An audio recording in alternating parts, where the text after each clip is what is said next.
I watched my idea light up a $1 billion presentation, and the man on stage took all the credit. That was the moment I realized loyalty doesn't exist in corporate life. It's just a prettier word for leverage. My name is Elena Ward. I'm 29 years old, and for 6 years I worked under Nathan Cole, the CEO of Novatech Dynamics, one of the fastest-growing tech companies in the country. To everyone else, Nathan was a visionary, the kind of man magazines called the future of innovation. To me, he was more than that. He was my mentor, my biggest supporter, and for a while, I thought he was my friend. When I first joined Novatech, I was just a junior marketing analyst buried under spreadsheets and endless data. Nathan noticed me early on. He said I had a mind that thinks like a CEO. He gave me chances others only dreamed of. Late-night strategy calls, private project briefings, even invitations to executive meetings. He made me believe I mattered. And maybe that was my first mistake. The idea that changed everything came to me on an ordinary Thursday night. I was working late again when I noticed something strange in the company's consumer data.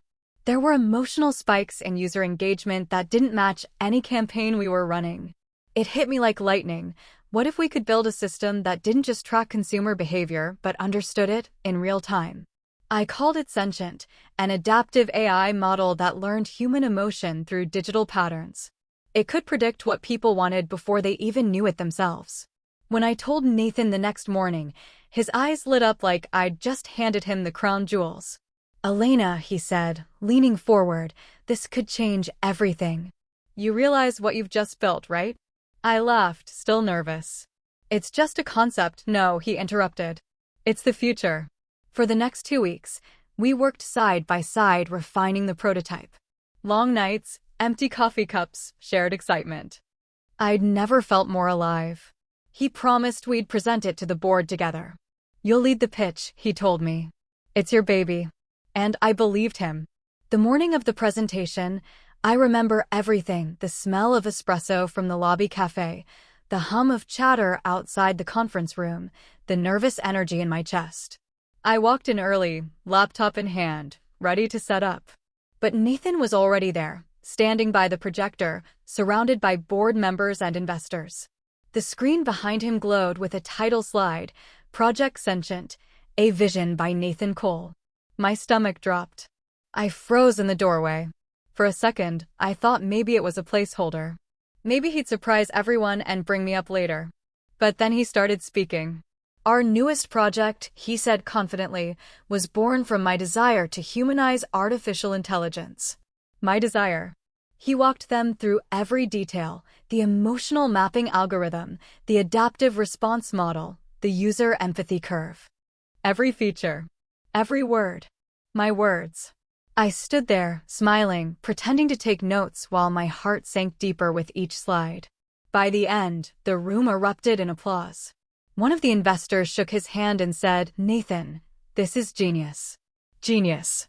He looked right at me when he smiled, and I swear, there was a flicker in his eyes. Like he knew. When the meeting ended, I followed him out. "Nathan," I said, keeping my voice steady, "we need to talk." He glanced around, made sure no one was watching, then lowered his tone. "Not here. And relax, Elena. You'll get your credit when the time's right." "The time's right? You just told an entire board that it was your project." He sighed, like I was being dramatic. "You don't understand how this works. The CEO's name sells the vision. It's optics. You'll still be part of the core team." "Part of it," I repeated quietly. "It was my idea." He gave a half smile, the kind that didn't reach his eyes. "Don't take this personally. We're building something bigger than both of us." Then he walked away. That night, I sat alone in my apartment, staring at my laptop. His words kept replaying in my head, "Don't take this personally." But how else was I supposed to take it? The next day, I convinced myself I was overreacting. Maybe he really did mean well. Maybe this was just how corporate politics worked. Still, something felt different. He stopped including me in calls. Team updates went through his assistant. When I passed his office, he'd close his laptop a little too quickly. I told myself not to read into it. That Nathan was just being careful, managing optics like he said. But deep down, my instincts were screaming. Something wasn't right. And for the first time since joining Novatech, I didn't feel like I belonged there anymore. Because when trust cracks, even just a little, you can feel it in your bones. You just try to pretend you can't. It's strange how betrayal doesn't happen in one big moment. It creeps in slowly, hidden between polite smiles and small excuses, until the truth is staring you right in the face. 2 weeks after the sentient presentation, Nathan was a different man. He still smiled, still gave his trademark "we're changing the world" speeches, but the warmth he once had toward me was gone. It wasn't obvious at first, just subtle shifts I tried to ignore. He used to wave me into his office the moment I walked by. Now, his assistant, Claire, blocked me with that perfect corporate grin. "He's in back-to-back meetings, Elena," she'd say. "Try later." Later never came. I kept telling myself it was stress. The project had blown up after the board meeting, investors were circling, journalists were asking questions. Maybe Nathan was just stretched too thin. But then came the first real crack. One morning, I got a company-wide memo about the formation of a new task force, the Sentient Development Team. My heart actually skipped when I read it. That was supposed to be me. My baby, my idea. I scrolled through the list of names, expecting to see mine. It wasn't there. Instead, I saw Evelyn, the PR head, listed as project lead. The same Evelyn who'd always seemed to linger a little too close to Nathan during meetings, whispering things that made him laugh. I stared at the screen, numb. Maybe it was an oversight. Maybe they'd forgotten to include me. Or maybe I was starting to see the pattern I didn't want to see. When I finally got Nathan alone in the hallway, I asked him about it. "Hey," I started casually, "I saw the Sentient team list." I wasn't sure if that was finalized. He cut me off. "Yeah, it's finalized. Evelyn's taking point on media relations. You'll support from the strategy side." "Support?" I asked quietly. "I thought, Elena," he interrupted again, voice soft but sharp, "I need you to trust me on this. You're emotional about this project. I need someone with a little more distance to handle the rollout." Emotional. That word burned. I wanted to scream. To remind him who created Sentient. Who built the entire foundation of his vision. But instead, I swallowed the anger and nodded. "Of course," I said. "Whatever's best for the company." He smiled, satisfied. "Good girl." And just like that, I felt myself disappear a little more. The following week, the company buzzed with preparation for a press event, Nathan's first official announcement of Sentient. I wasn't invited to the planning meetings, but I watched from the sidelines, trying to convince myself it didn't matter. Still, late at night when everyone left, I'd sneak into the boardroom and scroll through the presentation files. Each time, my heart sank deeper. The project looked nothing like the version I built. My name wasn't in the documents. My data had been rewritten. The CEO's proprietary concept, watermark, sat proudly on every slide. I should have confronted him then, but I didn't. Instead, I told myself stories to survive. He'll fix it. He's just under pressure. He wouldn't do this to me. But my instincts were louder than my logic. Something about his sudden secrecy, the way he avoided eye contact, the clipped tone in his emails, it all felt wrong. One evening, after a long day of pretending not to notice, I decided to clear my head. As I passed Nathan's office, I noticed the lights still on. Through the glass, I saw him and Evelyn sitting close together, reviewing slides. Her hand brushed his arm. He didn't pull away. I told myself it was harmless, strictly professional. But when she leaned over and whispered something that made him smile, that same smile he used to give me when we were brainstorming Sentient, my chest tightened. Jealousy wasn't the right word. It was something heavier. Like watching your reflection fade from a mirror. The next day, Nathan called an all-staff meeting. He stood at the front of the auditorium, radiating charm, announcing the company's next big milestone, Sentient 1.0 is ready for prototype testing. Applause filled the room. My hands stayed still.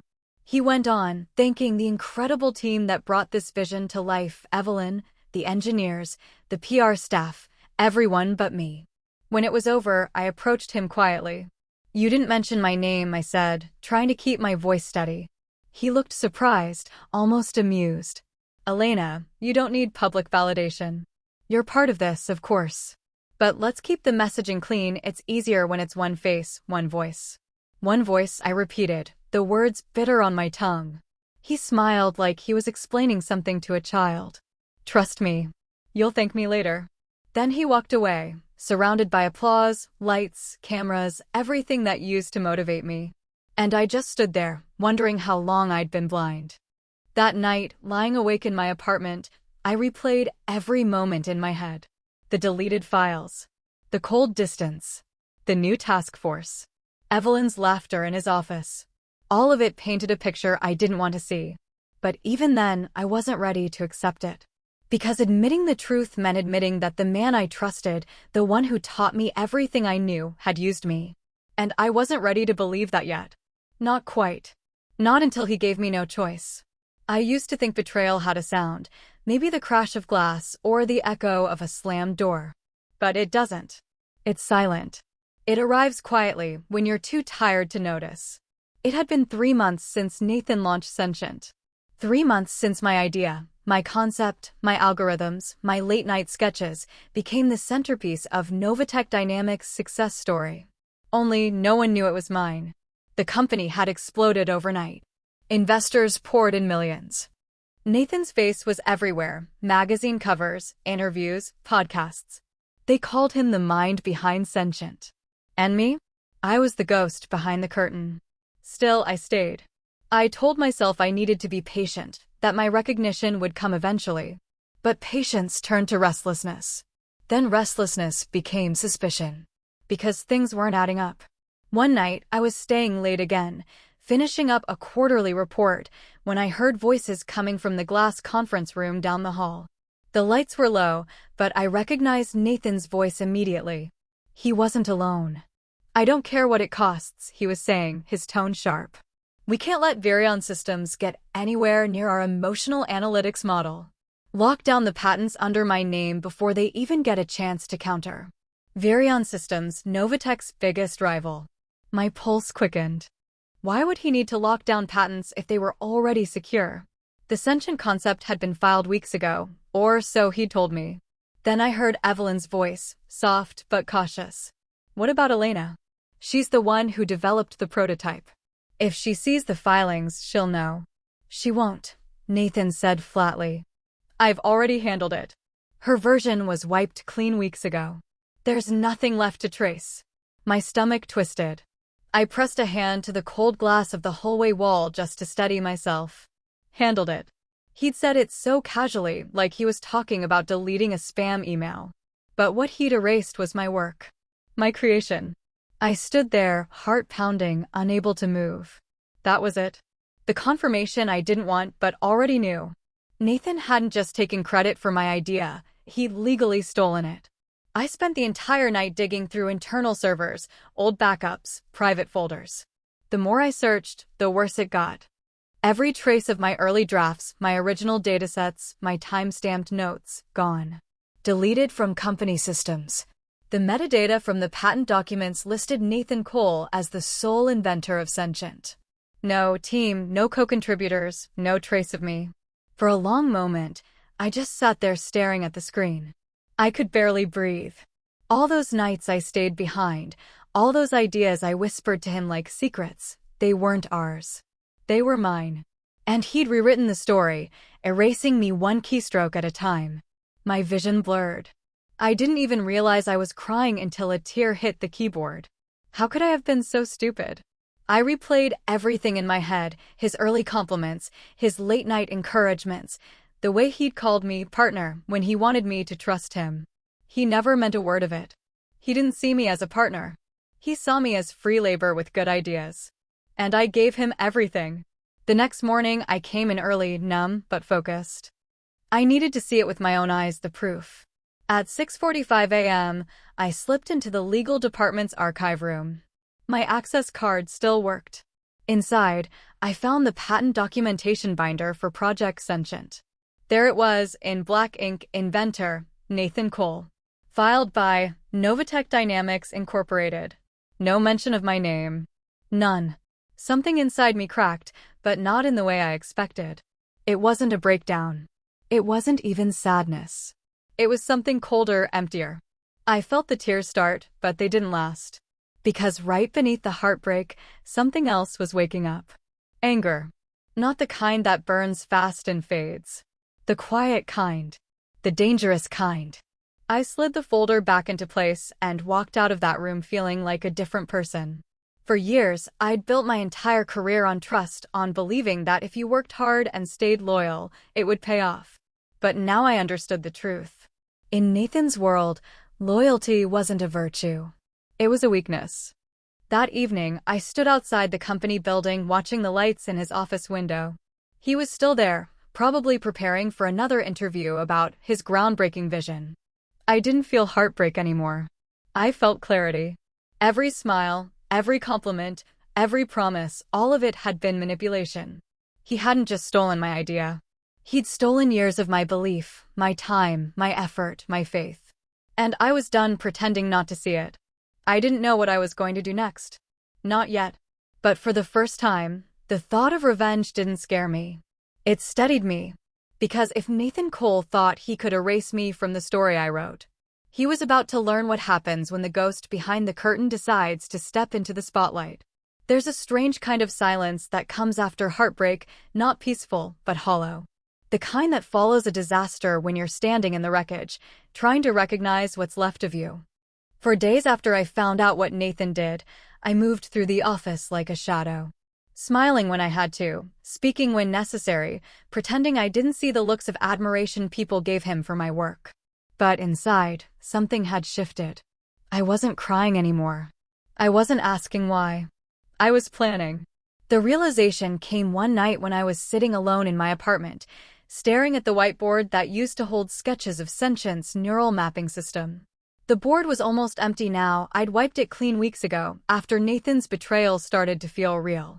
But as I sat there, exhausted and lost, I kept thinking about something he used to say: execution beats ideas every time, Elena. You can have the best concept in the world, but if you can't protect it, someone else will. He said it like advice. But it was a warning. And I ignored it. That's when it hit me: no one was coming to fix this. Not HR. Not the board. Not justice. The system that let Nathan win was the same one that would bury me if I tried to fight it the conventional way. If I wanted my name back, I'd have to take it. The next morning, I showed up to work early, not because I cared about the job, but because I wanted to look him in the eye. Nathan was already there, of course. He was standing by the glass wall of his office, phone in hand, wearing that perfect corporate smile he'd mastered, the one that fooled investors and journalists alike. When he noticed me, he nodded politely. Elena, didn't expect you this early. I met his gaze and smiled, steady. Guess I'm just trying to keep up with my CEO. He chuckled. That's the spirit. And just like that, he turned back to his call, dismissing me, like always. But this time, I didn't feel small. I felt invisible, and I realized invisibility could be power. He'd underestimated me. Everyone had. And that's when I knew I wasn't staying quiet anymore. My first move wasn't dramatic. It was patient. I started by reaching out to an old mentor, Dr. Ravi Kapoor, the data scientist who'd introduced me to emotional AI modeling years ago. He'd retired to consult independently, but he remembered me. When I told him, carefully, that my partner had taken credit for my prototype, he sighed. Let me guess, you never filed independent ownership records? My silence was answer enough. He didn't scold me. He just said something that stuck with me, then file new ones. Version 2. Make it better, stronger, and yours alone. Let the thief choke on his own copy. It wasn't about revenge, not yet. It was about reclamation. I spent every night after that rebuilding Sentient from scratch, rewriting algorithms, cleaning data, and re-engineering what I could remember. But this time, I added layers Nathan could never touch: encryption models, adaptive emotion loops, personalized logic mapping. This wasn't Sentient anymore. This was Aura, my rebirth of the project that started it all. And it was mine.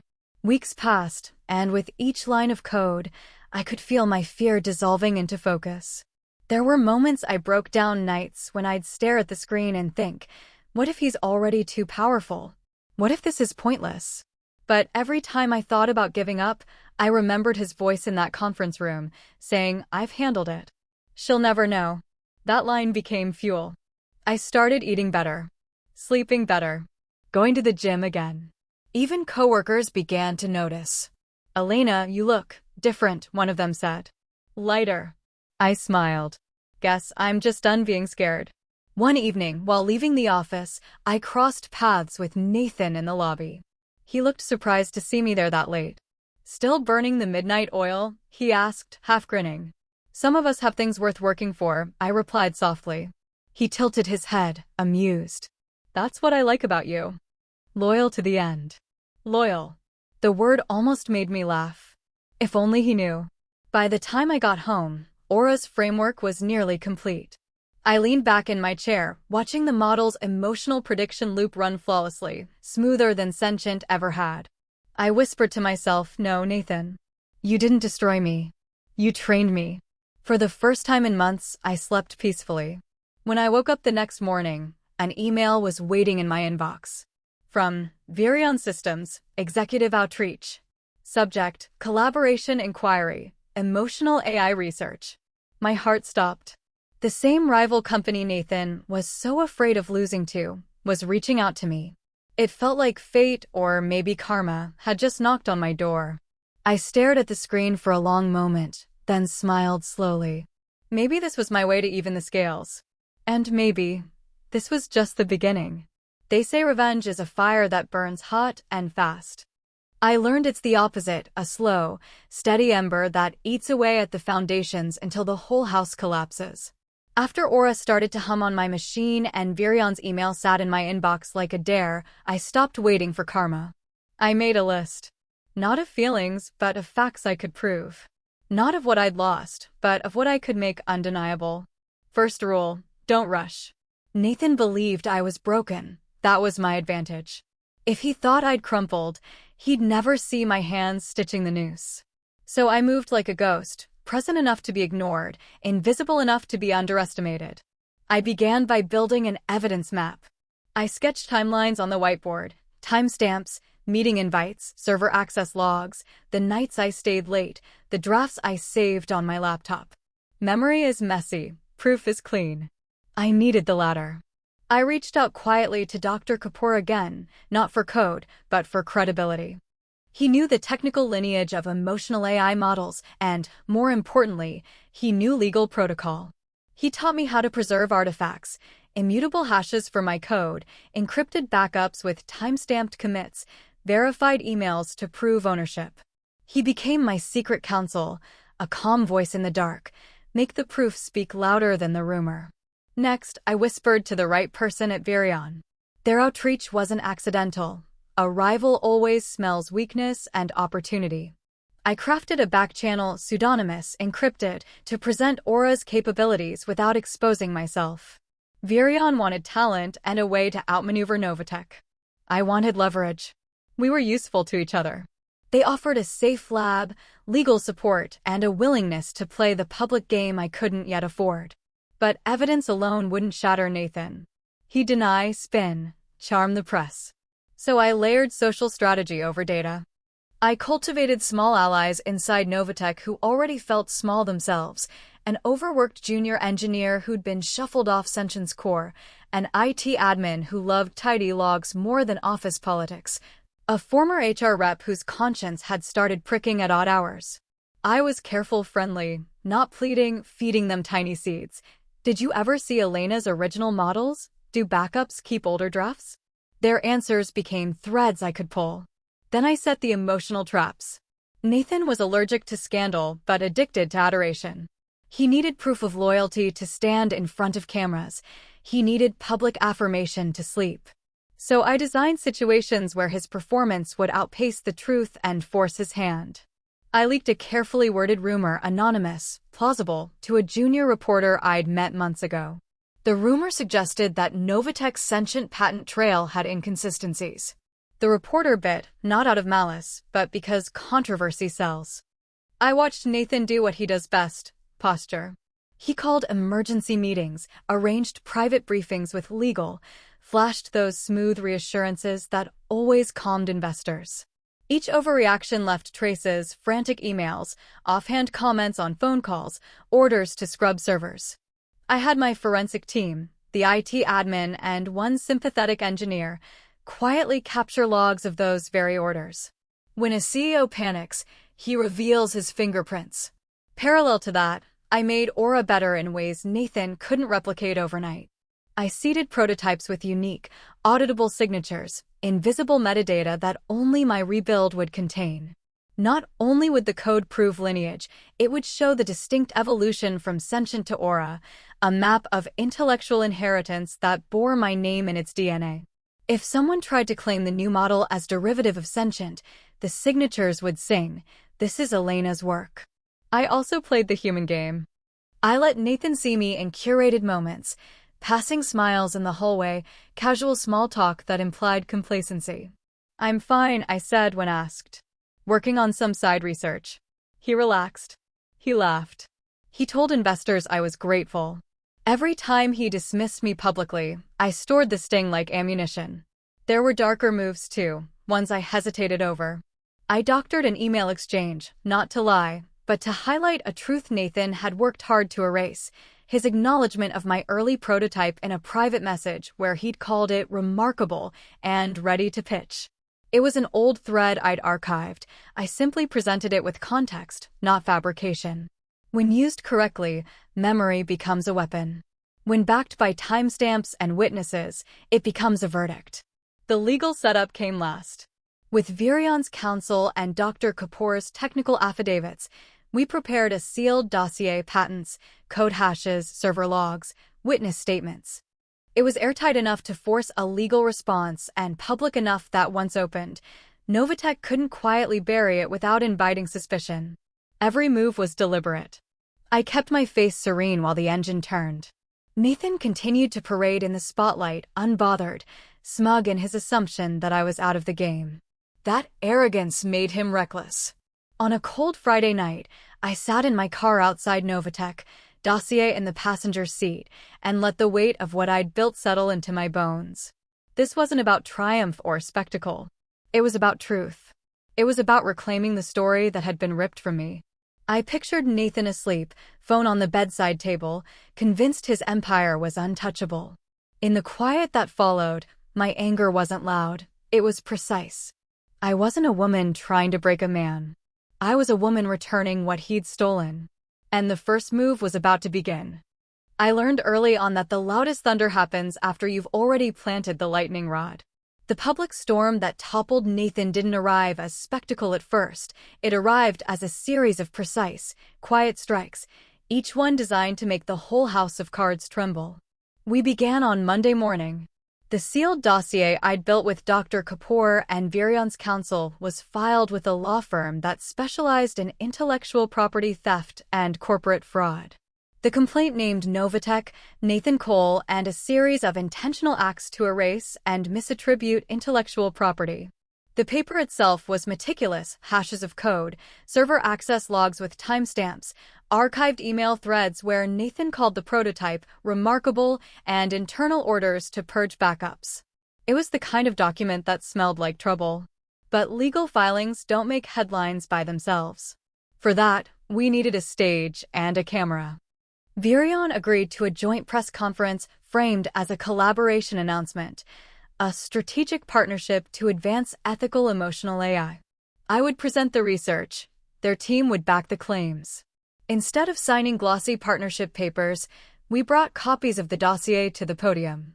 When the cameras rolled and the lights hit the stage, I walked up with Dr. Kapoor by my side.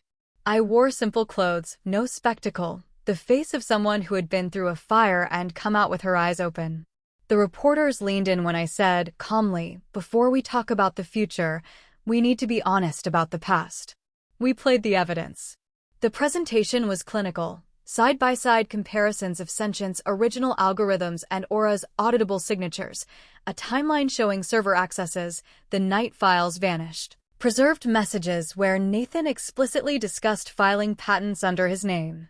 We played an audio clip, Nathan's voice, clear and casual, telling Evelyn, "I've handled it." Her version was wiped clean. The room went still. Nathan's first reaction was disbelief. He issued a statement calling it a smear campaign and arranged interviews to salvage the narrative. He tried to turn the story into a dispute over attribution and corporate process. Investors watched, cameras pestered, public relations teams scrolled damage control scripts. But we had already primed the soil. Within 48 hours, the board convened an emergency session.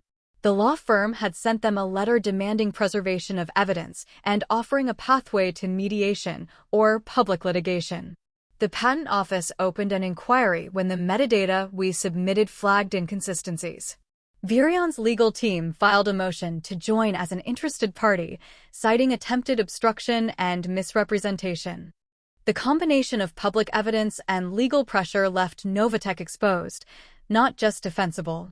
Nathan's charm dissolved under scrutiny. At the emergency shareholder meeting, he arrived with the same smile he always used, but the cameras now lingered on his hands on the way they trembled when counsel read the logs aloud. The board asked him to explain why his account had accessed the sentient folder at 2:17 a.m., why deleted drafts showed his login, why patent filings listed him as sole inventor when internal emails credited the prototype to Elena Ward.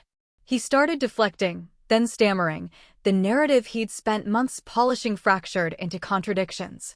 The real turning point was the deposition where our IT admin, a normally quiet, meticulous woman who loved clean logs more than drama, testified. She explained how Nathan issued commands to scrub specific folders and how Evelyn's account had duplicated materials weeks before the patent filing. The evidence was technical, undeniable, and painfully dull, exactly what made it lethal in a courtroom. Technical truth has a way of stripping glamour away. When Nathan realized the board wasn't going to shield him, his tone changed. He tried to bargain, to apologize, to promise reforms, but it was too late. The investors called their lawyers. One major fund quietly redirected tens of millions of dollars away from Novatech. The stock dipped, then slumped, and the glossy magazine covers turned into op-eds asking how a charismatic CEO allowed foundational research to go so unaccounted for. Public humiliation came in quiet, devastating increments. Nathan's interviews were cut short by hostile questions. His PR team leaked internal apologies that contradicted his public denials. Evelyn, who'd smiled too easily beside him, suddenly found herself answering pointed inquiries about her access and role. She left the company within a week, citing personal reasons. Nathan resigned within a month, a statement about leadership transition, failing to disguise the tremor beneath it. I never shouted during any of it. I did not clap when the headlines changed. I sat in the front row of the shareholder meeting with my hands folded, watching the man who had taken everything from me try to piece together credibility that had been stamped out like a cigarette. When his final statement came, he looked past the cameras into the crowd, and for the first time I saw raw fear instead of practiced calm. When the legal settlement finally landed, not a theatrical courtroom verdict, but a negotiated resolution under the pressure of incontrovertible proof, Novatech agreed to reassign key patents and provide a formal public acknowledgement of contribution. My name, in black ink under the inventors list, looked like a small, hard-won jewel. The company also agreed to a settlement that included resources to spin Aura into a commercial partnership under my control. Virion's offer made real. People expected catharsis, a standing ovation, a triumphant speech. Instead, I felt a strange, quiet emptiness, like someone had finally returned my voice, but not the years they stole. The relief was cool and precise, not overwrought. I had wanted justice. I got something better, recognition, and a path forward. As Nathan walked out of the building that last day, escorted by security and flanked by the kind of silence a person gets when they've lost their audience, I did something simple. I breathed. Not a victory roar, not a gloat. Just a long, steady breath that filled a place in me that had been hollow for months. I left the meeting not as a broken woman bent on retribution, but as someone who had taken her work back, stitch by careful stitch. There would be more battles ahead, rebuilding, patent navigation, reputational repair, but for the first time in a long time, I felt like the architect of my future. I stepped into the afternoon light, and the city seemed a little less imposing. Justice had a quiet face, and it looked a lot like me. Some endings don't explode, they exhale. They don't arrive with applause or fireworks, just quiet air returning to the lungs of someone who almost forgot how to breathe. It's been 6 months since Nathan Cole walked out of Novatech for the last time. 6 months since the man who once told me, "You'll never survive without me," became a headline no one wanted to read. And 6 months since I stopped being afraid of starting over. Aura is alive now, fully realized, fully mine. We launched it with Virion Systems in a small conference room overlooking the city skyline. No red carpet. No staged smiles. Just a handful of people who believed in building something ethical, something human. The first time I saw my name engraved on the patent certificate, Elena Ward, lead inventor, I didn't cry. I just traced the letters with my thumb and whispered, finally. People often imagine revenge as rage turned outward. But the real kind, the kind that heals, is about taking your story back from the person who tried to rewrite it. A few weeks after his resignation, I saw Nathan again. Not in person, but on TV, a financial news segment covering corporate scandals. His hair was grayer, his smile unsure. The anchor's voice said, "Former Novatech CEO Nathan Cole faces ongoing inquiries into intellectual property disputes and investor fraud." I didn't feel hatred, just distance. He looked smaller on the screen, not physically, but in spirit. The man who once filled every room now looked like a shadow trying to remember how to stand in the light. Karma didn't destroy him dramatically. It just dismantled his image, piece by piece, until there was nothing left to protect. And maybe that's the most poetic punishment, watching everything he built on my stolen idea collapse under the weight of truth. People sometimes ask if I'd ever take him back into the industry, as a consultant, an advisor, anything. The answer is simple, no. Because forgiveness isn't about letting someone back in. It's about closing the door gently and choosing never to reopen it. And trust? I don't give it away anymore. I build it slowly, brick by brick, like a fortress I can walk through with pride. There was one moment that defined everything for me, the day I visited Novatech one last time. The company had been acquired by a European firm. The building was half empty. I walked through those glass hallways where I used to dream big and doubt myself even bigger. In the old conference room, sunlight spilled across the table where Nathan once told me my ideas were ambitious but naive. I smiled. Because ambition wasn't the problem. Believing him was. I left a note under the glass, nothing dramatic, just a folded piece of paper with 4 words. "You taught me well." I don't know if he ever found it, but I hope he did. Since then, life has been quieter, but fuller. Aura is expanding faster than I expected. Investors call. Universities invite me to speak about women in tech and ethical innovation. Sometimes, when I stand on those stages, I catch my reflection on the big screen behind me, confident, grounded, untouchable, and I realize how far I've come. The betrayal that once felt like the end of my life was actually the start of my freedom. I've learned that strength doesn't always roar. Sometimes it whispers, "You can rebuild." Sometimes it just breathes, "You survived." And the most powerful thing I did wasn't exposing Nathan, it was refusing to become him. Because revenge may start as fire, but healing is what keeps the light burning after the flames fade. So if you're watching this, and someone has taken what's yours, your work, your trust, your peace, listen closely. Don't waste your energy on their downfall. Build something they can't touch. Let your success be the headline they can never escape. Because the greatest revenge isn't destruction. It's resurrection. Nathan stole my idea. But I sold it, rebuilt it, renamed it, reclaimed it, and turned it into the empire he could only dream of. And when the credits of my story rolled, he was just another forgotten footnote at the bottom of my patent. Tell me, have you ever been betrayed by someone you trusted? How did you take your power back? Share your story in the comments below, because someone out there needs to hear it. And if you believe in justice that speaks softly but strikes hard, don't forget to like, share, and subscribe. Because stories like this one, they're proof that sometimes, poetic justice writes the best revenge.